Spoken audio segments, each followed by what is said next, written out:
You're listening to Traumedy, the podcast that helps you take your pain and play with it.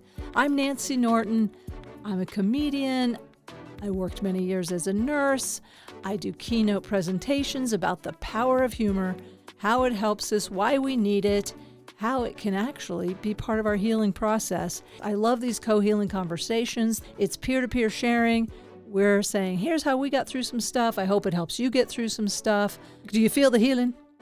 All right. I am heading to Wisconsin, Waterloo and Madison, Wisconsin, June 18th and 19th, and then back here in Boulder, my hometown, Boulder, Colorado, June 22nd, doing a bar gig. It's just going to be a real casual thing at the Southern Sun.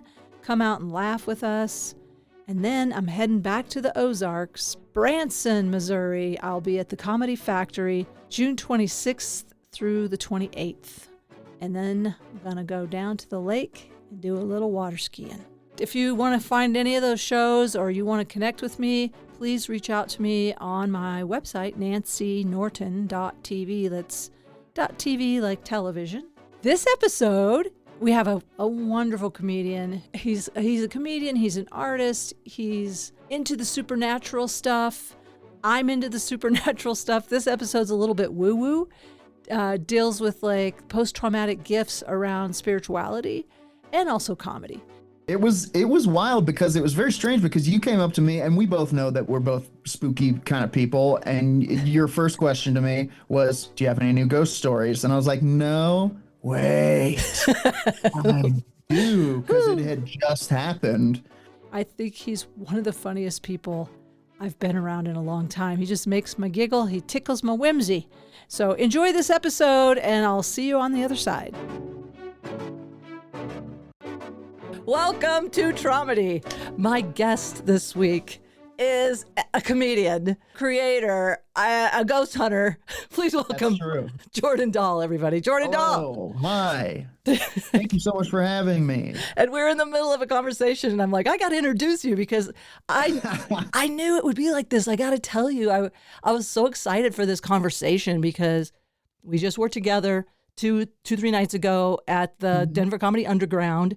And I don't remember anything from the night but your story. Like, that's what sticks with me. And your goosebumps, the goosebumps on your arm were I have never felt more prickly goosebumps in my life. Like, It was wild because it was very strange because you came up to me and we both know that we're both spooky kind of people. And your first question to me was, do you have any new ghost stories? And I was like, no, wait, I do, because it had just happened. And I'm going to tell it. Should I tell it? Yes, please. Yes. Let's start there because I don't know why. This is where I live right now. I think because of my age. Also, there's something like my bones are getting so thin, that I'm communing with the ethers. I don't know. Getting that good radiation from the cosmos. That's it. Yeah. There's nothing blocking it. Yeah. Okay. So this is the ghost story that I told you the other night. And I apologize to your listeners. It's don't get your hopes up. There's no zombies, no jump scares in this one. But it was significant enough that I told Nancy the other day at a comedy show. I actually pulled you and Christy Buckley aside to be like, you guys have to hear this. And again, how this ties into traumedy, just so people know, is I do believe in post-traumatic gifts, and one of those I think is spiritual. I don't understand it. Spiritual communication. I'm going to say I'm very woo-woo, and people don't like woo-woo. They probably don't like traumedy because it's every episode almost there's something about. I very much dig that because there is we'll get into it. Post-traumatic gifts. Anyway, and it was still it had only happened a few days before, and it was significant enough that it gave me massive goosebumps. I have them right now on my arms. So what had happened was we're going through some tough times with the family and stuff. I won't get into it, but like I was sitting there. I was cutting up some carrots to make a pot roast, and I couldn't find a peeler, and so it was just me, and I was cooking for me and my mom, and I started like trying to do that thing where you peel a carrot with like a steak knife. that fool's errand. Trying to make the thinnest little slice yeah. with whatever those knives were that used to be on the TV commercials where it's like, yeah, the Ginsu. yeah, cut your steak so thin the relatives will never come back. And I started, like, as I was doing it, I started thinking about, family who had passed and people who I wished was here, just during a tough time, peaks and valleys kind of thing. And like, I wonder what they would say. I wish, and I remember I was having the thought, it, it was like, I wish one of those, spirits would show up and kind of help us out in this moment. And, in my, in that moment, for some reason, I had this weird, I like rethought it and I was like, maybe it doesn't work like that. Maybe me just thinking about those people who have passed right now is them coming to help in some way. And, like people like my Auntie Rose and Grandma Doris are still here because I remember them. And as I thought of my grandma's name, the knife flipped around in my hand and I started scraping the peels off. Never done that in my life. And then those goosebumps. As I was doing it, I realized that is where I got it from. I saw my grandma do it. And there they are. Woo! Testify. I could feel them through the camera. Wow. It was like, it is at once a testament to kind of the power of the human mind and psychology and how we tap into that thing and generational kind of learning and memory. And at the same time, it's a testament to a spiritual connection, the immateriality of things. And maybe that's exactly what it is. Maybe it is our psychology is part of whatever the spirit weave is. I don't know. I don't know either. It makes sense to me though. Those and one of my guests called them truth chills, and now I really pay attention. When I get truth chills, I'm like, okay. And I've had them several times with guests when they share a story like that. And I don't know if I don't have them at this moment, but it might be because you're not in the same room. A lot of times we're in the same room. I know it's dorky, but every 0 birthday, I try to do something kind of experientially significant. So on my 40th birthday, I did a past life regression. I don't know. Have you ever done one of those? No, I'm too afraid. Oh, really? Okay. I am. I fear it. As much as I love it, I fear it. You're afraid to see what you did in your past life, or just afraid to lose touch. Lose touch. I'm just an anxious guy in general. Okay, that's fair. Well, I had a neighbor, so I totally trusted my neighbor, Patricia Raycraft, who has since moved on. And you talk about some post-traumatic gifts. That woman had polio, so she was like 20 years older than me, of that generation before the vaccine. Wow, she was something else and funny and just, oh my God. Anyway, so she was a hypnotherapist and she did this past life regression and got people over phobias in one session. Cool. Like she was amazing. And this is what she told me, so I do believe her, but I found her quite believable. Yeah. So I went to her on my 40th birthday. I spent the weekend with her in Crested Butte where she was living, and I did a past life regression. I didn't have a phobia, but I said, I just feel so anxious all the time. And just also there's just this something with my mom. I don't quite understand it. Like point is, I just was working on general anxiety and dis-ease, so. Okay. So anyway, we walked. She goes, we're going to walk into a past life that is significant and helpful to you at this time. And so it was the most, I was a typesetter for the New York Herald. Cool. I know. And it was so, I saw it very clearly. I saw this huge plate. I didn't know how all this worked. I've looked it up since. And I was in front of this plate doing these like layout for the New York Herald. And I thought that sounded to me like I was making it up. She said, it's going to feel like you're making it up. Just let yourself make it up, whatever it comes. And the New York Herald sounds like a cartoon newspaper. Ding, ding, ding, New York. Oh, yeah. I was like, and again. Get this up to Jimmy so he can get it over to Superman ASAP.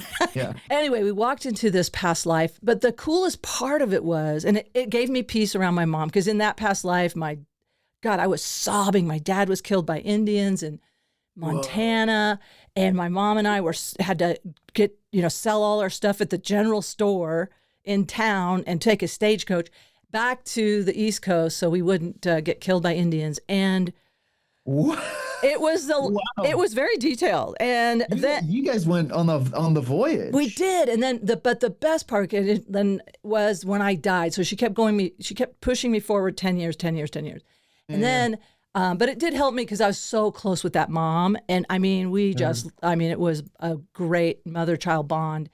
And Okay. that helped me understand, oh, no wonder this lifetime is not like that. And it just feels so wrong. Right, right. And Wow. anyway, but the point of this all really is Mhm. that I died at 80 years old, really peaceful in my sleep under a window. I could see the curtain kind of blowing over my head. And when I died, I turned into a ribbon of light. And there was no missing anyone. Anybody who ever wanted to connect with me, they just pointed their mind and we were together. And it's like Yeah, our ribbons of light would swirl. And now I have goosebumps. And yeah, then it was just that. So when you said that, I thought that's exactly what the message was to yeah. me in my past life regression when I went in between lives. And it was Wild. just a ribbon of light. And there was no sense of missing anyone because you could instantly be Yeah. together at any second. You just say. And so I talked to my grandma a lot. And then I have a lot of, I feel like my relatives will push animals my way, like hawks and Yo, squirrels. hawks, And big time. dude, you get a lot of hawk signs. I get a lot of hawks. I get a lot of birds. My Yeah. dad gets a lot of owls. But yes, all of this absolutely is stuff that I've, been very slowly over my life, kind of, because I was always like, oh, I want to see a Bigfoot. I want to see an alien. I want to see a full floating free vapor or whatever. And I always thought that it didn't really happen to me. But the longer I live, the more I'm like, it's kind of happening all the time. Yes, it is happening all the time. And once you start seeing it, you just see more Yes. and more. And then when you start listening, because that's the other piece of it to me, is it might just be for the fun of seeing somebody or that sense of Yeah. that's my spirit sign. But for me, it comes with like a hawk will come as an affirmation. Absolutely. And it's like and it's hard to talk to people who aren't woo woo about it Yeah. because they immediately their crackpot alarm goes off and I know. And I'm not they're saying like, I'm not, that both can't be true. oh, Yes, I big am a time. crackpot and Absolutely. yeah, Absolutely. both can be true. Um but it's like it is the more I see it and the more I see kind of other people's experiences and okay, so like the hawk thing. Like sure, maybe that's just pattern recognition, but even then, so like I'm gonna backtrack and then come back to this idea. Tarot reading, right? Um, I'm not a big kind of tarot astrology fortune telling my grandmother was she read tea leaves, and Oh, I didn't know this. yeah, yeah, yeah. Wow, this And is in your family.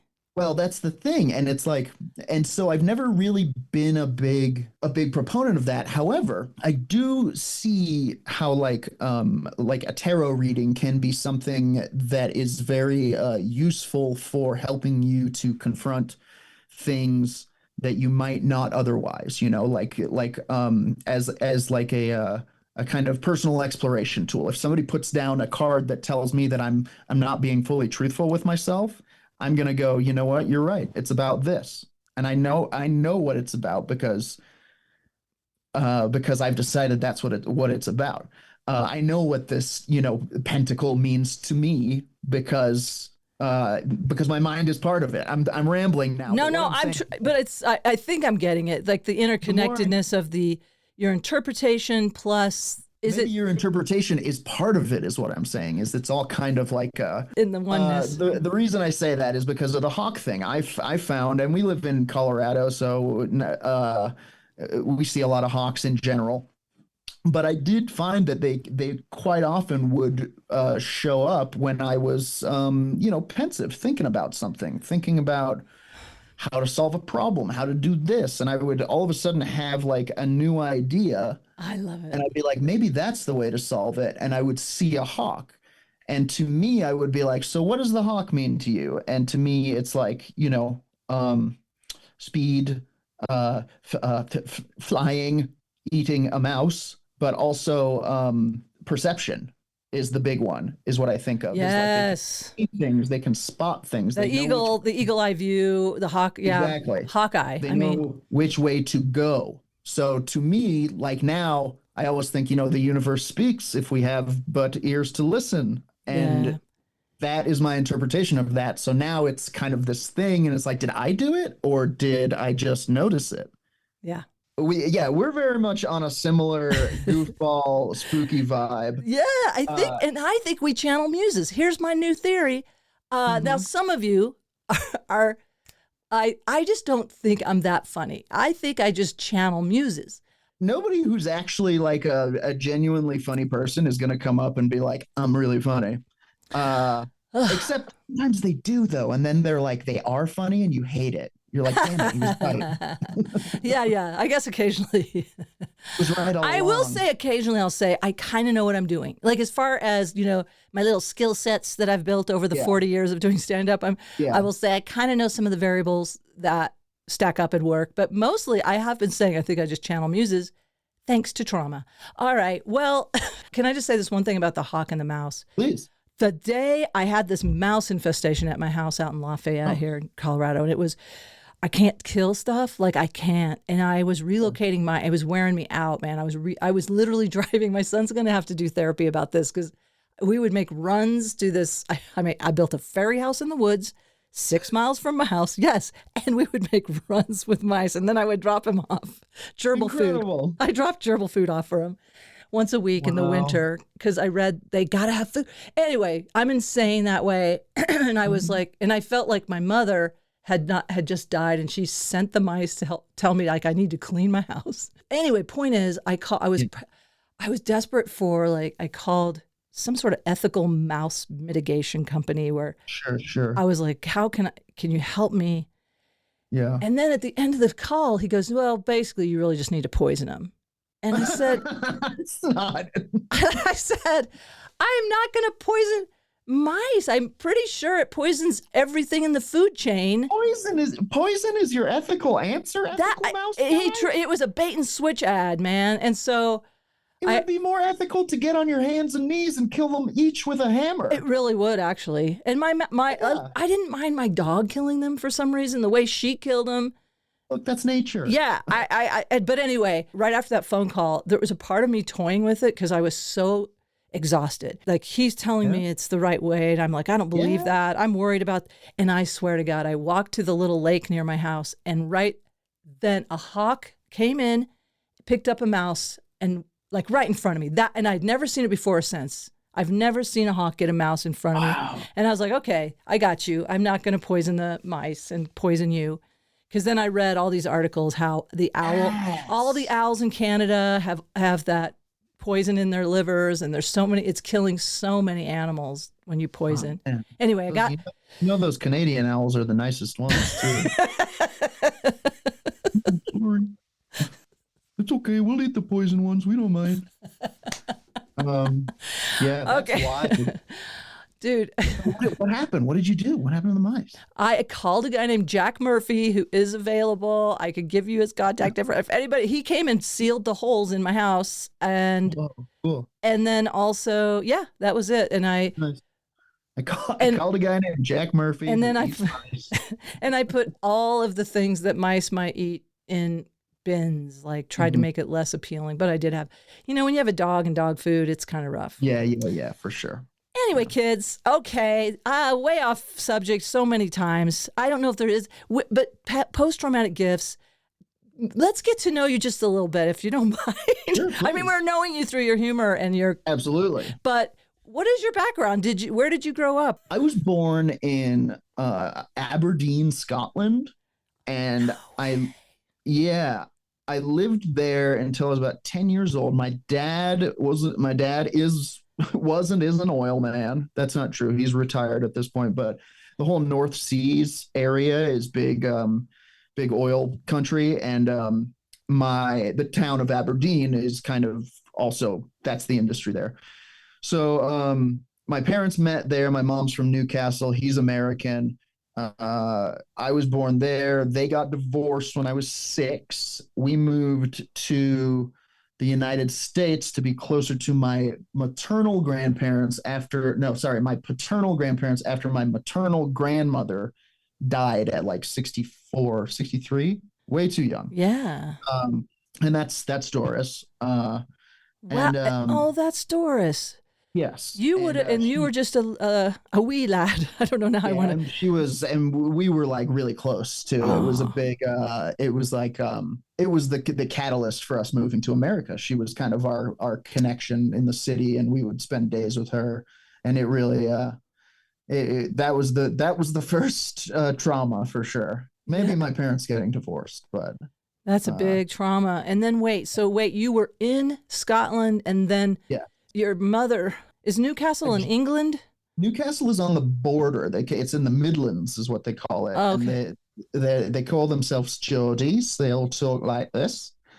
Hey, it's a cow. So Um, you have that ear. You were. Sometimes that was pretty bad, but thank you. I mean, you can fool me. I'm from the I Ozarks. was just thinking, I was like, God, I hope nobody who's actually a Geordie hears me talking like this. They'll drag me. But they're kind of Scottish and English That's kind of thing. Newcastle. That's where most of the woo woo comes from. My grandma was she read tea leaves, like they Grandma say. Doris. Yes. And Wow. she, that whole kind of side of the family has a connection to that sort of Midlands UK folk magic. There's little things that they would do. They never really taught me any of it. It was very hush hush. Um, but yeah, But you felt a powerful connection with Doris. And did you? My grandmother is who passed whatever this spark was to me that I never had with anyone else. And but she laughed. She had one of the biggest traumas I've ever heard. yeah, But yet she was laughing a lot and silly, very silly. truly. Was My grandma, Doris like that? oh yeah, she would do karate with us. I remember this was in the 80s when we were, for some reason, training all of the children of the world to be proficient in karate. And uh, and we would, like I say, we spent a lot of time with her. She was kind of our full-time babysitter when my mom was, out single momming it in the 80s and 90s, uh, trying to keep food on the table. Anyway, And your mom, you stayed with your mom after the divorce? yes, yeah, yeah, yeah. Because my dad worked offshore in Saudi Arabia, Oh, um, and she was very silly. We would, all the movies I remember watching, going to grandma's house was always like a night where we were going to get fish and chips, and we were going to watch like some kind of American film on telly that I probably wasn't supposed to watch. And and she little would do naughty. karate She'd with let you us. do little naughty things like that. They're still Yeah, slightly yeah. taboo. Hmm. And then karate. And she herself was quite naughty with her sweets because she had diabetes, but she would sneak sweets. Oh, And my mom loves to tell a story about my mom loves to tell a story about giving her mother money for watching the kids and to take the bus home up the hill. And she looked out and she saw Doris standing at the bus stop, and then she walked away. And then she looked out again and she saw her walking up the hill, and she'd been walking all the way home and just keeping the money for sweets. for sweets for the kids. Um, I love her. yeah, God, I yeah, love she's her. the best. I'm Yeah, so she was glad really you good. had her. I Yeah, mean, what a different life, right? What a different life no, without right? Doris. It would just be Truly. totally different Well, and experience. like, she had her own traumas. She was divorced in the 50s or the 40s, which was just not something that was done really. She lived through World War II. And if she got divorced in the 40s or 50s, it was bad. You don't leave your Yeah. husband unless you just like it was almost probably a survival thing. Who knows? Yeah. You don't just Um, leave because, oh, our love yeah, language yeah, is yeah. different, We've grown apart. So I haven't really ever been given the full story. Hmm. Um, it's not really something that was talked about a lot. My mom's side of the family has a lot of kind of half brothers and siblings and stuff like that, and a little bit of kind of like that northern UK sort of traveling people blood in there, the kind of caravan gypsy folk type stuff. Oh, interesting. Particularly her half brother, his dad was a I can't remember the name. It's not pikey, but it's like that. Um, but and a little bit of that kind of woo-woo comes from there too. Anyway, moved over to the United States to be close to my paternal grandparents, and kind of moved away from sort of the spirituality of it, which I mean, my grandparents, my dad's parents were like religious in a go to Episcopalian service once in a while kind of way, and like have Bible quotes on the wall because that's what you did at the time. Yeah. But we were never like super religious. And it wasn't until much later that I kind of like, like I say, now that I'm sort of trying to pay attention to more things and sort of read these little signs about myself and pay attention to my own psyche and how how it's all sort of connected. I'm kind of reconnecting with this you would call it a spiritual side, but it's not necessarily. I'm not religious. Yeah, it's separate. It is sort of a personal experience. Yeah.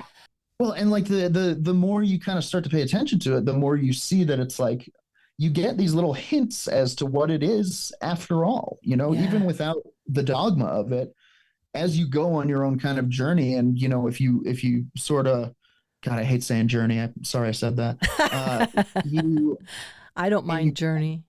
You have these little moments that awaken you to, the possibility that there's more out there. It becomes your own kind of, sure, not doesn't have the strongest bedrock, but you do get hints and you can make your own little system of beliefs that doesn't necessarily need to line up with the big book.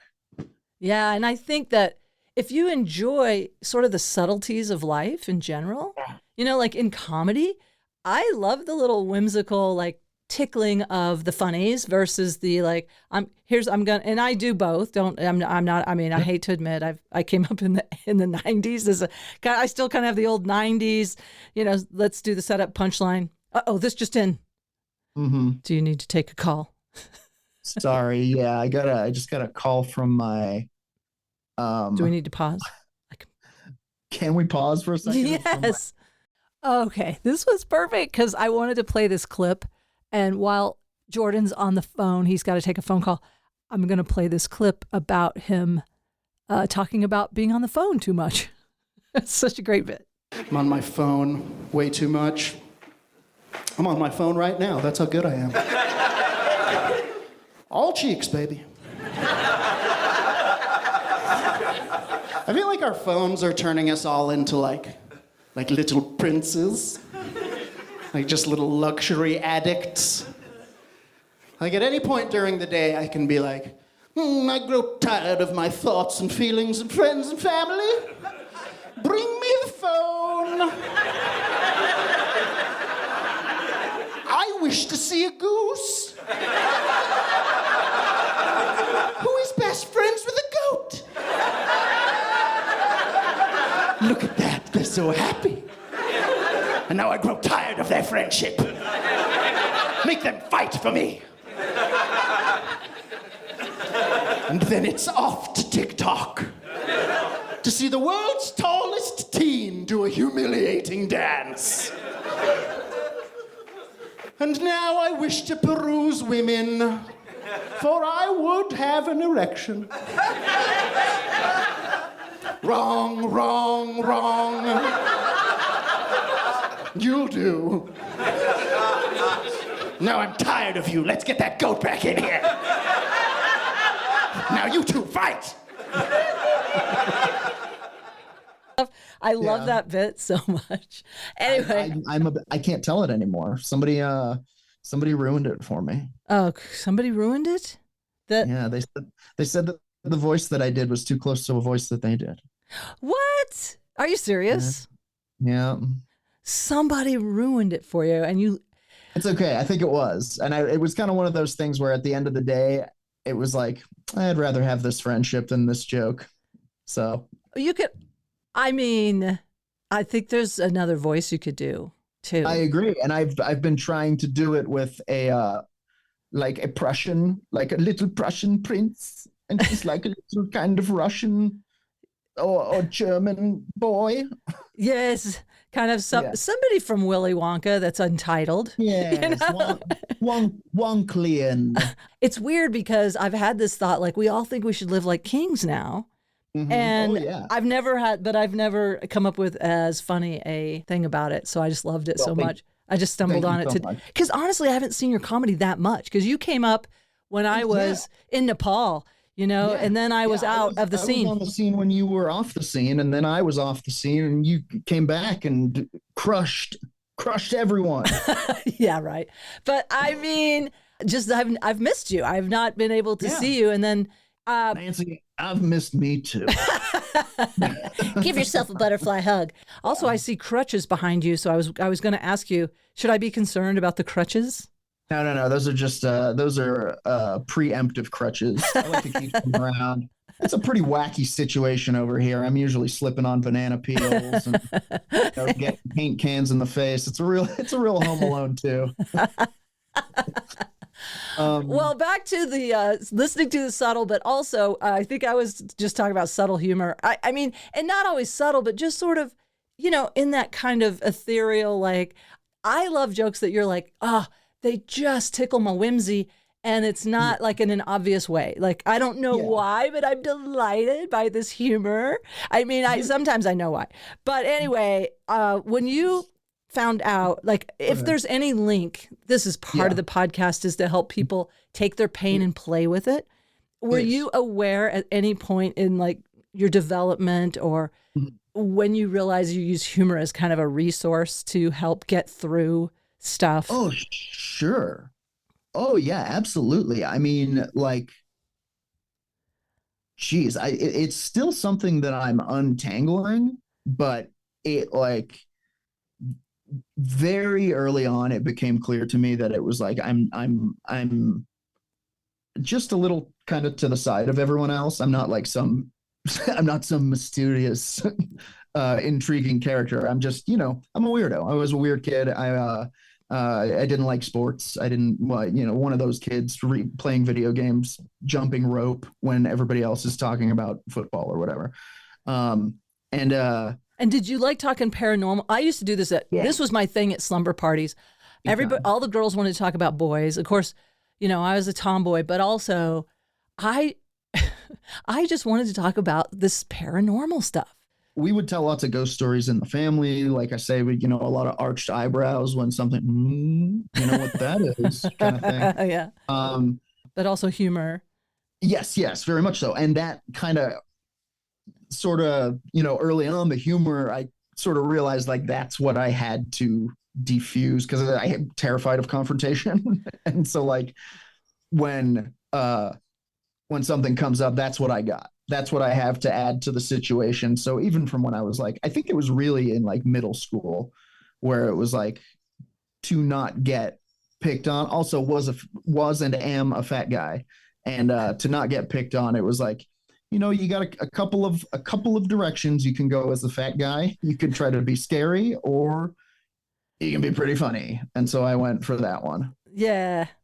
And then your humor is so absurdist and it's, I don't know. How do you describe your humor? I always find that difficult myself. I don't know. Yeah. People have said absurdist to me and it's, I generally try not to. I'm bad at putting. We don't need to. We don't need to label it. Yeah. Like when somebody asks me to write a bio, I'm like, oh shit, really? Fractured take on vampires. But like, well, I just saw a reel about apples that I was like, wow. And it was like, you doubled down, tripled down, it was like, wow. And so, like that's the type of stuff. And it's truly just like, it's stuff that's a little askew. And like you say, it's when you hear a joke that clearly hasn't been like, when something is funny, like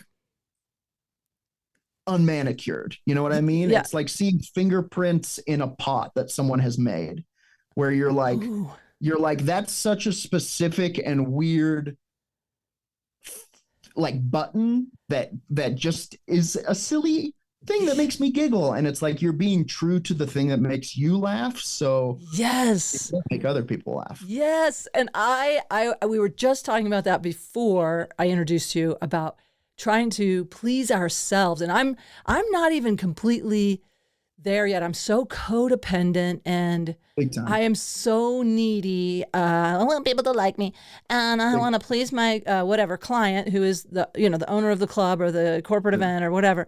And then it's like, when I get on Social Security, I'm gonna speak my truth. I think it's really easy to sort of lose the trees for the forest when it comes to kind of chasing that golden ring with comedy, where it's like, being funny becomes a job, and all of a sudden it's not so funny anymore, and you're not really having fun, and it's easy to lose the fun side of it and replace it with the grind. And it works for some people. And when we were talking about the algorithms, and I and this is where I started doing all these nurse conferences, because a couple of these nurse reels went viral, and one of them, it's certainly not one of my manicured bits where I've gotten it whittled down to the syllable. It was just a little bit drunk, just spewing about shame-based nursing school. And I'm stuttering, I'm stammering. It's not a very well-crafted thing. It just had a lot of emotion behind it. And that went viral. But then I noticed that I started chasing, now I should do more nurse video. And now I'm making my living doing nurse conferences. And then I saw the trappings of like, oh shit, you want to get on the algorithm, you better hit that note. And that's and that's its own kind of chase. And it's like, then you'll see people who are like, quote unquote, content creators. Like I got a niece and nephew out here who are 9 and 6 years old. And I watch the stuff that they scroll for, let's say 5 hours reasonably a day. And it's like, content is the loosest way to describe it. It is someone telling a story that may or may not have happened to them or someone they know, while they cut an orange into like perfect pieces so that we don't get bored while we're hearing the lie that they're telling. And it's like, you can tell that this person does it for like, because they have, hundreds of thousands of views. And it's like, this must be your entire life, is waking up in the morning and just churning out this bullshit. And that seems like a bummer. Yeah. And then there's the receiver, because I do have a phone addiction right now. I know I have it. And you talked about getting up in the middle of the night. And like, I mean, I'm constantly. It's in my hand right now, subconsciously. Yeah. It's an extension of us now. I don't even realize I'm doing it. I go to look for something on my calendar, and then all of a sudden I'm scrolling. I'm like, how long have I been in here?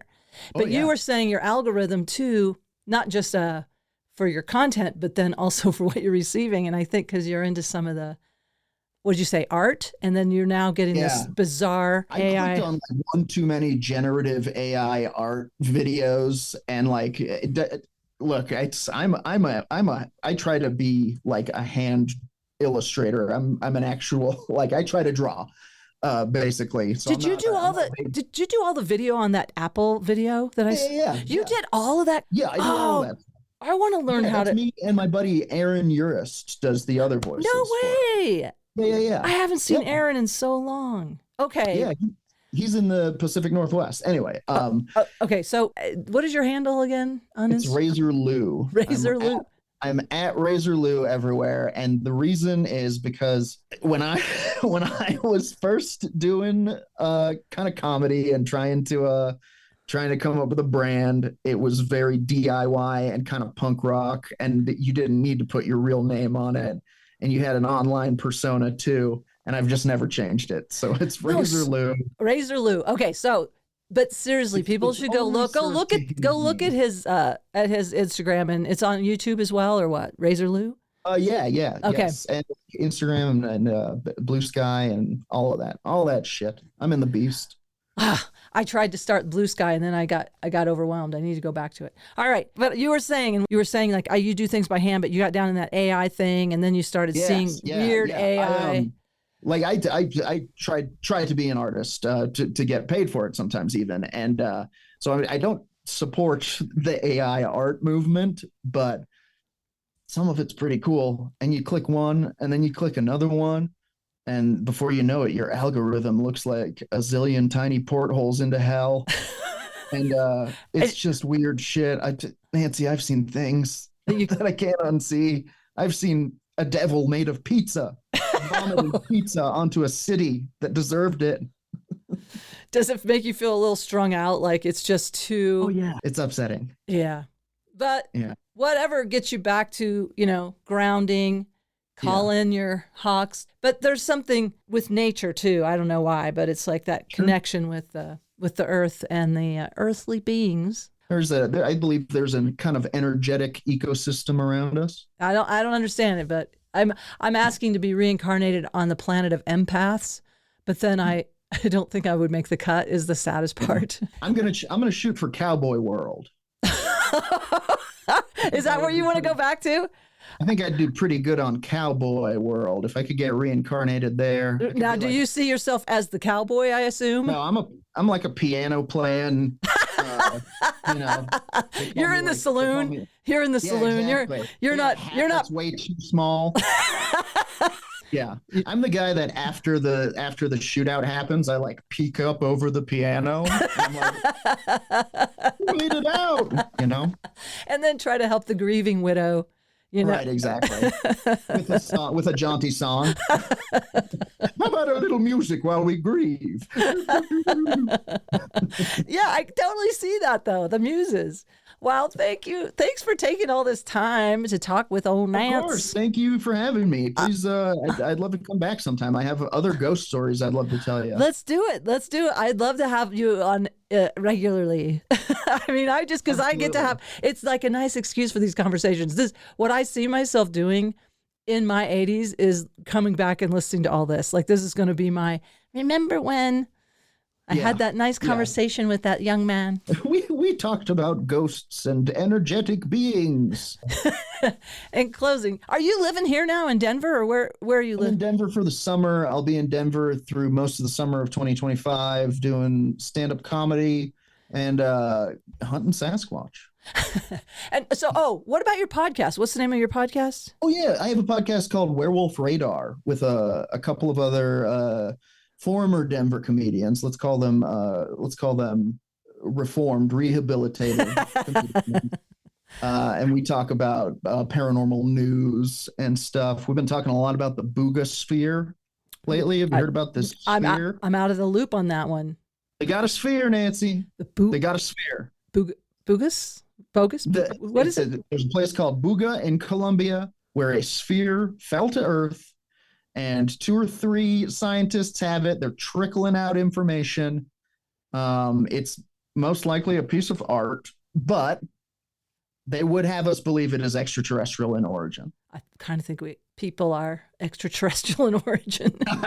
Sadly. Right? I went to when I was on your Instagram and it was Twitch. I don't know. The Twitch you're a gamer. You do gaming on Twitch. Oh yeah, too much. Some would say. Well, hey, do what you're called to do. Go where it feels good. That's my shut off. I'm a like I said, I'm an anxious guy. I'm an ADHD thinker as well. I go and I go and I go. Yeah. And my shut off switch is video game time. So that's my son does the same thing. He's 20 and he's got it. He needs, and I kind of feel like some of the scrolling is a little that dissociative thing. And I have ADHD. And when he got diagnosed, I asked the doctor. I said, "Well, what's the other side of that coin?" I know he has a lack of focus and hyperactivity. And he's like, "Oh yeah, highly creative." And I was like, "Oh, well, okay, all makes sense." All right. Yeah. Hey, thank you, Jordan. Bye. Yeah. I want to thank my guest, Jordan Dahl. Find Jordan Dahl on everything at Razor Lou, RAZORLOU. Also, check out his podcast, Werewolf Radar. I can't wait to hear about all the crazy stuff, super, super crazy stuff going on in the world. Check out Werewolf Radar. And again, if you want to see a comedy show with me, go to nancynorton.tv, or that's also my Instagram handle. Please let me know if you want to be a guest on Traumedy. And thank you for being a listener, for witnessing this, holding space. I do believe it has an impact when we share an experience, whether we're talking or listening. So thank you so much for being a listener. And I want to thank my son, Nathaniel Norton, for doing the music for Traumedy. And remember, no matter what, keep laughing.